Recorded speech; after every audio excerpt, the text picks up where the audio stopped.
नमस्कार, स्वागत है आपका देश दुनिया की सबसे बड़ी महत्वपूर्ण खबरों में। तो सबसे पहले हम बात कर लेते हैं आज की सबसे बड़ी खबर जो निकल कर आ रही है उत्तराखंड से। जी हाँ दोस्तों, बचाव कार्यों में तेजी हुई, लेकिन अभी तक मृत्यु की संख्या 18 के पार पहुंच चुकी। बात कर रहे हैं हम देहरादून। 8 फरवरी उत्तराखंड के चमोली जिले की ऋषिगंगा घाटी में रविवार को अचानक आई विकराल बाढ़ से प्रभावित क्षेत्र में बचाव व राहत अभियान में सोमवार को तेजी कर दी गई है। लेकिन अभी तक जो है टोटल मृतकों की संख्या जो 18 के पार पहुंच चुकी है, जबकि 202 अन्य लोग लापता हैं।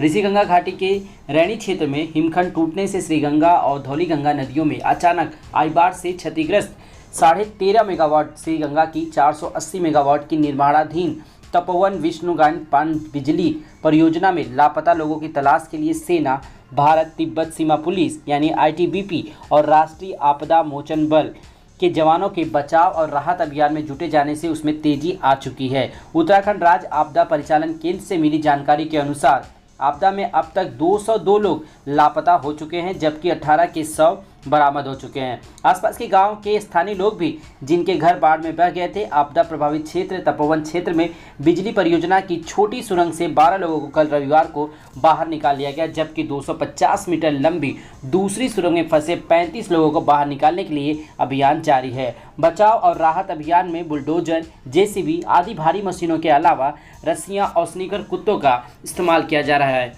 तो दोस्तों, अब बात करते हैं अगली सबसे बड़ी खबर की तरफ, प्रधानमंत्री नरेंद्र मोदी की तरफ। जी हाँ दोस्तों, इस समय असम में चुनाव होने वाले हैं और प्रधानमंत्री नरेंद्र मोदी ने एक नया मुद्दा देश को दे दिया है। जी हाँ दोस्तों, प्रधानमंत्री नरेंद्र मोदी ने असम में हुए अपने अभिभाषण में कहा कि असम की चाय खतरे में है। जिस प्रकार आप देख रहे हैं, कई विपक्षी पार्टियों ने कहा कि जैसे ही देश में अलग अलग हिस्सों में चुनाव आते हैं, तो कभी तमिलनाडु में चुनाव आते हैं तो डोसा इडली खतरे में आते हैं, तो जब असम में चुनाव आते हैं तो चाय खतरे में आती है, जबकि केंद्र में बैठी बीजेपी की सरकार इस समय खतरे में देखी जा रही है। बात करें चुनाव आते ही बीजेपी सरकार के जितने भी मंत्रीगण हैं या फिर बड़े कद्दावर नेता हैं, अलग अलग राज्यों में जिन जिन राज्यों में चुनाव होते हैं वहां पर जाके एक नया प्रोपोगंडा खड़ा कर देते हैं, ऐसा विपक्षी पार्टियों का कहना है। तो चलते हैं हम अपने अगली सबसे बड़ी खबर की तरफ। जी हाँ दोस्तों, इस समय बात करें किसान आंदोलन की। किसान आंदोलन लगातार 77 दिन से ज़्यादा का समय बीत चुका है, लेकिन अभी तक किसानों की बात ना प्रधानमंत्री नरेंद्र मोदी करते हैं, ना कृषि मंत्री नरेंद्र सिंह तोमर।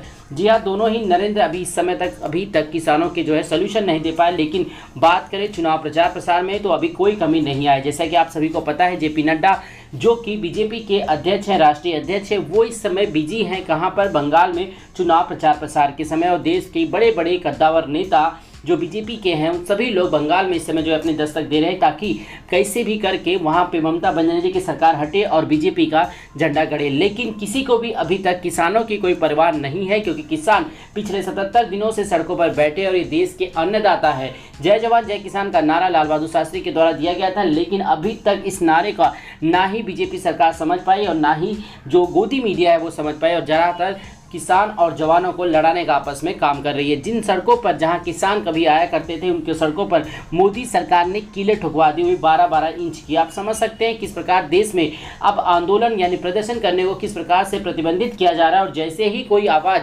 जब सरकार की नीतियों या सरकार के विचार के अपरित काम करती है तो उसे देश का गद्दार कर दिया जाता है, जबकि भारतीय संविधान में इसका हक है कि हमें प्रदर्शन करने का अधिकार है शांतिपूर्ण ढंग से। और यही शांतिपूर्ण ढंग से जब आंदोलन चल रहा है, लेकिन इसे दबाने के लिए जी तोड़ कोशिश की जा रही है। इसी बीच एक बहुत बड़ी खबर निकल के आई कि प्रधानमंत्री के निमंत्रण के बाद अब किसान नेताओं ने सरकार से वार्ता के लिए तारीख तय करने को कहा है। जी हाँ, लगातार 11 बार जो है बातचीत हो चुकी, लेकिन अभी तक कोई नतीजे निकल कर नहीं आए। लेकिन 26 जनवरी के बाद इस आंदोलन में काफ़ी कुछ बदलाव देखने को मिला।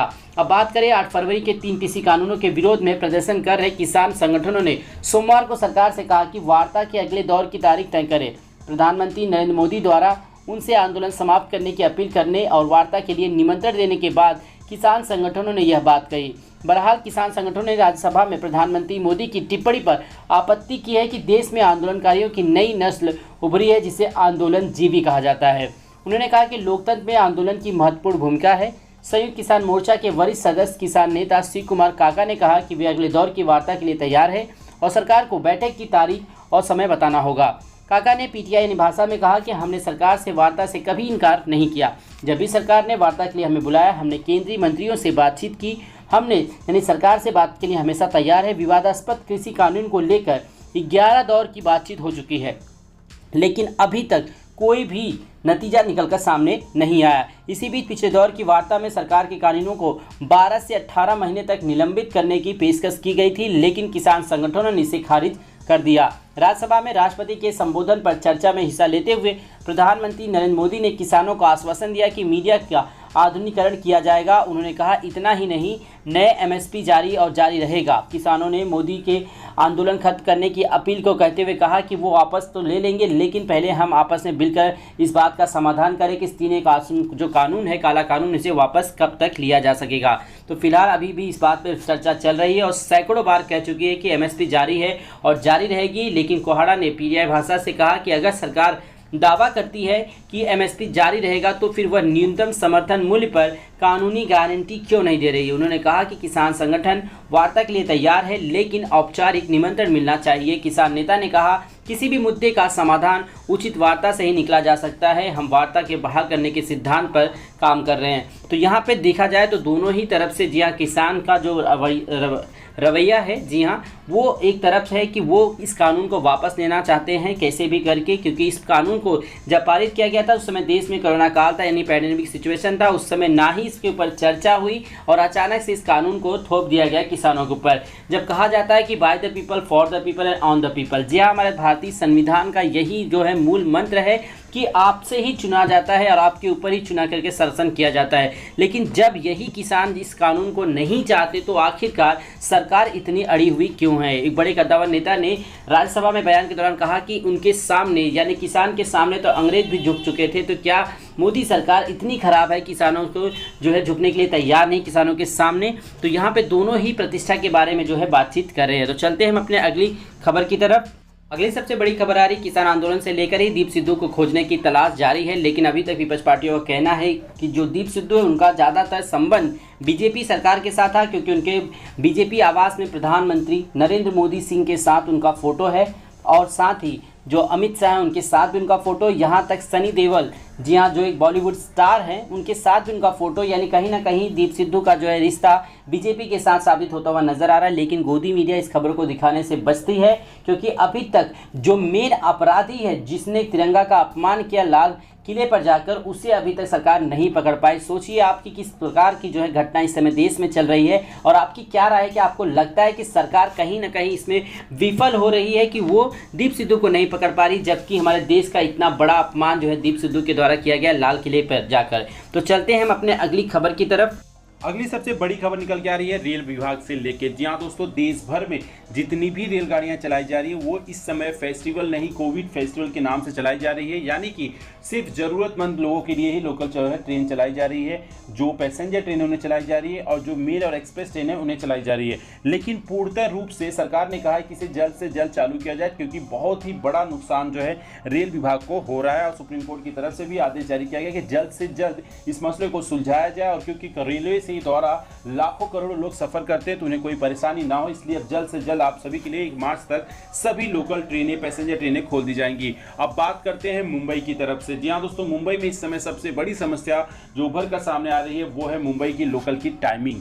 जी हाँ, 11 महीने के बाद जब मुंबई की लोकल ट्रेनें खुली तो आम जनता के चेहरे पे एक मुस्कान देखने को मिली, लेकिन ये मुस्कान ज़्यादा लंबे समय तक नहीं रही। क्योंकि मुस्कान इसलिए लंबे समय तक नहीं रही क्योंकि 11 महीने के बाद भी जब लोकल खुली तो उसमें सफ़र करने का जो टाइम है वो काफ़ी ज़्यादा नगारा नज़र आया। जी हाँ, सुबह 4 बजे से लेकर 7 बजे तक आप सफ़र कर सकते हैं और उसके बाद दूसरे चरण में आप 12 बजे से लेकर दोपहर के 4 बजे शाम तक सफ़र कर सकते हैं और तीसरा चरण यानी रात के 9 बजे के बाद आप लोकल में सफ़र कर सकते हैं। आम जनता का कहना है कि वो लोकल का इस्तेमाल अपने काम धंधों पर जाने के लिए करते हैं, इसीलिए मुंबई की लाइफलाइन कही जाती है लोकल ट्रेन। और लोकल ट्रेन में जब तक टाइम का पाबंदी रहेगा तब तक ये उनके काम नहीं आएगा। ताज़ा रिपोर्ट के अनुसार अभी तक बताया जा रहा है कि 47 लाख यानी 47 लाख लोग अभी तक इससे वंचित हैं। वो लोकल में सफ़र ही नहीं कर रहे क्योंकि उन्हें काम पर जाने के लिए सुबह 7 बजे से लेकर 11 बजे के भीतर सफ़र करना होता है, ना कि 12 से 4 के भीतर। 12 से 4 के भीतर उनका कहना है कि हमेशा से ही लोकल ये ट्रेन पे खाली होती है, चाहे लॉकडाउन से पहले की बात है आप निकाल के देख लीजिए तो वाकई में मुंबई में 12 से 4 का जो समय होता है वो वीक ऑफ होता है। जी हाँ, यानी कि लोकल जो हमेशा खाली जाती है। तो यानी यहाँ पर इस समय वैसे भी जनता, आम जनता ने सफर नहीं करना चाहती। तो यहाँ पर मुंबई की लोकल ट्रेनों में आम जनता के लिए टाइम टेबल में बदलाव की बात लगातार उठाई जा रही है और महाराष्ट्र सरकार ने कहा है कि वो जल्द ही लोकल के टाइम टेबल में बदलाव करेगी। लेकिन जब तक कोरोना के जो है मॉनिटर यानी कि जो टीम इस पे मॉनिटर कर रही है 10 फरवरी तक इस पे एक रिपोर्ट जारी होगी कि वाकई में 1 फरवरी से लेकर 10 फरवरी के बीच कितने प्रतिशत जो है वृद्धि हुई कोरोना में और कितने ज़्यादा वैक्सीनेशन का काम किया गया। अब बात करते हैं तीसरे जी हाँ दोस्तों मैच की। टेस्ट मैच में इसमें बहुत ही बड़ा जो है आपको मोड़ देखने को मिल चुका हो, क्योंकि भारत और इंग्लैंड के बीच खेले जा रहे पहले टेस्ट मैच के 5वें जी हाँ दोस्तों 5वें दिन का कल खेल होने वाला है। लेकिन चौथे दिन क्या हुआ उसके बारे में जानेंगे। तो सबसे पहले हम बता दें कि इंग्लैंड ने भारत को फॉलो ऑन नहीं दिया और खुद दोबारा बैटिंग का फैसला कर लिया है। भारतीय गेंदबाजों ने इंग्लैंड की दूसरी पारी में 178 रन पर ढेर कर दिया। भारत की ओर से अश्विन ने 6 विकेट चटकाए, जबकि शाहबाज नदीम के खाते में 2 विकेट आए। ईशांत शर्मा और जसप्रीत बुमराह ने एक विकेट लिया। आइए जानते हैं चेन्नई टेस्ट के चौथे दिन के जो है 5 खास पॉइंट। जी हाँ, बात करें तो ईशांत शर्मा टेस्ट क्रिकेट में 300 विकेट लेने वाले भारत के तीसरे पेसर बन गए और 32 वर्षीय ईशांत ने अपने 98वें टेस्ट मैच में यह उपलब्धि हासिल की। वाशिंगटन सुंदर ने खेली टेस्ट की बेस्ट पारी। जी हां, बात करें अपना दूसरा टेस्ट मैच खेल रहे वाशिंगटन सुंदर ने चौथे दिन पहली पारी में नाबाद 85 रन बनाए और दूसरे सुंदर का टेस्ट में यह सर्वश्रेष्ठ स्कोर है। इससे पहले इस बॉलिंग ऑलराउंडर ने ऑस्ट्रेलिया में ब्रिस्बेन टेस्ट में 62 रन की पारी खेली थी। सुंदर 138 गेंदों पर 12 चौके और 2 छक्कों की मदद से इतने पारी खेल पाए। तो आज के लिए इतना ही।